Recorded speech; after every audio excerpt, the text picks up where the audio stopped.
Here we are at the final episode of the Color Wars tournament, and we have 8 teams representing 8 colors. Oregon for green, Oregon State for orange, Alabama for red, Arizona State for yellow, North Carolina for blue, San Diego State for black, Boston College for maroon, and Kansas State for purple. The seedings are decided by how big of a margin each team won their tournament by, from highest to lowest. Drop a like and subscribe, and without further ado, let's get into the first game.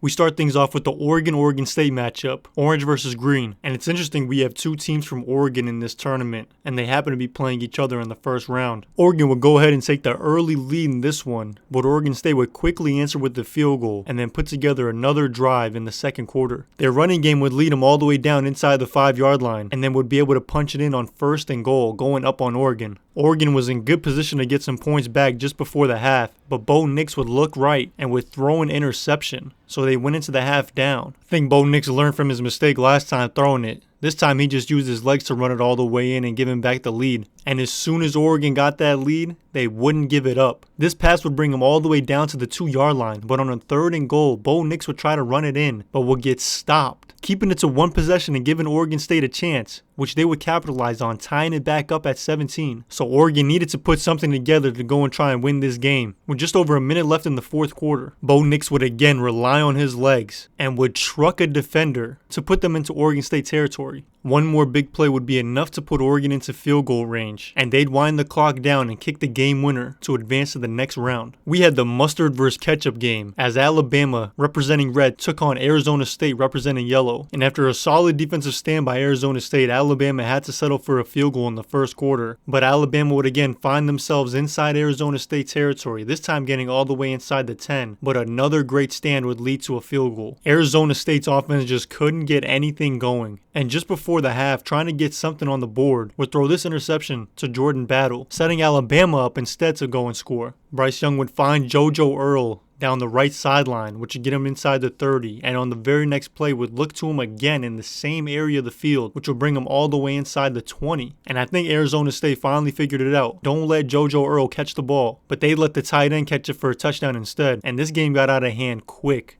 Just like that, it was 27-0 in the 3rd quarter. And this touchdown here by Arizona State was really just to make sure they wouldn't get shut out, because they'd lose in an absolute blowout. Our next game features the blue champion North Carolina and the black champion San Diego State. North Carolina had the most improbable run to get to this point. The blue tournament was stacked, and North Carolina had some crazy games, including a huge comeback win and an overtime win. But by halftime of this one, they were down to San Diego State, and SDSU just kept pouring it on, going up by 2 scores. But like I said, North Carolina was no stranger to adversity, and they'd be able to put this touchdown on the board to cut it to a 1 possession. On a 3rd and 4 from their own territory, this conversion would be huge. And on the next 3rd down, May would throw it off his back foot to the opposite side of the field to convert it. North Carolina kept marching their way down the field, and San Diego State started to get a little bit nervous, because it looked like this one was going to probably head for overtime, as North Carolina would tie it up. But San Diego State would drill a 50-yard field goal as time expired to advance to the next round. The maroon and purple matchup had us watching Boston College and Kansas State, and BC's defense was doing its thing early on, and the offense was complimenting them, as Phil Jurkovich was leading them down the field and would get inside Kansas State territory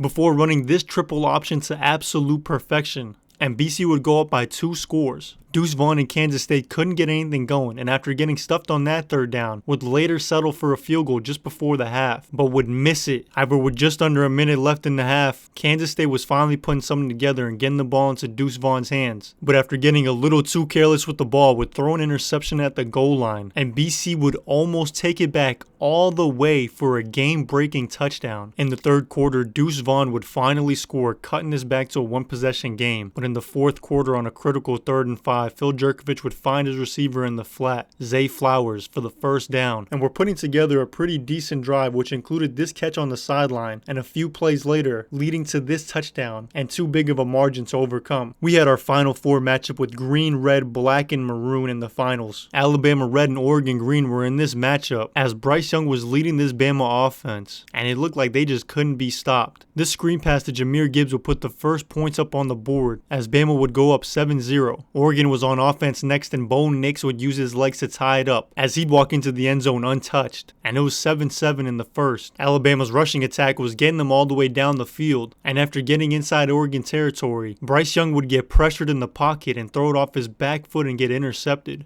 killing the drive. But Alabama would have another chance inside Oregon territory. This time they wouldn't squander the opportunity. They'd get inside the 5-yard line and Jahmyr Gibbs would take the toss and run it in for the touchdown. It was a tit-for-tat game as Oregon's offense was doing a good job of trying to stay in this one. They got into striking distance just before the half, but had to settle for a field goal. But Bama would hit a field goal of their own as time expired in the half. It was 3rd and 13 and Oregon needed this conversion bad, and they'd be able to get it, which would set up another 3rd and 9. This time, Bo Nix would find his receiver in the end zone for the touchdown to tie it up. However, Bama had an answer for every time Oregon scored, and this time on 3rd down they weren't as fortunate as the defense would hold firm. Oregon would make this stand on 4th down to get the ball back and have a chance to try and go tie it. This 3rd and 1 conversion and putting him into Alabama territory was a good start, and on the next 3rd down would again convert. However, they're getting themselves into way too many 3rd down situations and would eventually have to settle for a long field goal on this 4th and 9. That decision made absolutely no sense because even with the field goal they would still need to score a touchdown, and you have a better chance of converting a 4th and 9 than getting an onside kick. Alabama was waiting to see who they were going to face between San Diego State and Boston College in the championship game. San Diego State, who was representing black, would put the first points up on the board with this field goal. And after BC found themselves in a 2nd and 33, they'd give San Diego State great field position again. San Diego State looked like they were going to take full advantage of it as they got down inside the goal line, but BC would have a masterful stand at the 1-inch line to force another field goal, but had to settle for a field goal of their own. And after San Diego State got all the way down to the goal line, they wouldn't throw this opportunity away as they would go and score a touchdown. After San Diego State got stopped on 3rd down again, they'd kick this field goal before the half, going up by 13, and now BC really needed to turn it up to have a chance. They would start to lean on their running game, which was historically pretty solid, but they needed their quarterback Phil Jurkovich to step up and lead them down the field, and that's exactly what he'd do as they'd be able to go and score this touchdown. BC would have the ball again in the 4th quarter, this time on a 4th and 6, leaning on their running game, and they'd barely convert it, which would lead to this 3rd and 6 where Phil Jurkovich would throw an absolute dime for a diving touchdown catch. But San Diego State, who was in control for most of this game, started to drive down the field. After getting into field goal range, all they really needed to do was take a knee and try to center the ball to make this an easier kick, but the quarterback would fumble it and BC would recover for the win. The championship game was set, Alabama representing red and Boston College representing maroon. I think everybody kind of expected Alabama to be in this situation, but I had zero faith in my hometown Boston College team to be here. BC desperately needed a lot of things to go right, and this one-handed touchdown catch by Alabama on 3rd and 12 definitely wasn't it. But BC did put together a pretty decent drive as they got into Alabama territory with this run. But on 3rd and 5, Jurkovich would stumble around and take a sack, leading to this field goal. But you needed more than field goals to beat this Alabama team. Thankfully, their defense actually made a stand and would force Bama to a field goal of their own. But Bama's offense was like a crackhead. They just kept coming back for more, and Jahmyr Gibbs this time would take it all the way for the touchdown. By the end of the 2nd quarter, things started to get out of hand as Bryce Young would take it in for another one. BC couldn't do much in critical parts of the game, including on this 3rd and 2 that would get stopped just before the 1st down, and it was like they were allergic to 1st downs because they just couldn't convert any of these 3rd downs. And even though BC had an incredible run in this tournament, Alabama, representing the color red, would go on to win the Color Wars championship. This is our 6th and final episode of this series, so if you enjoyed it all, please subscribe and leave a like.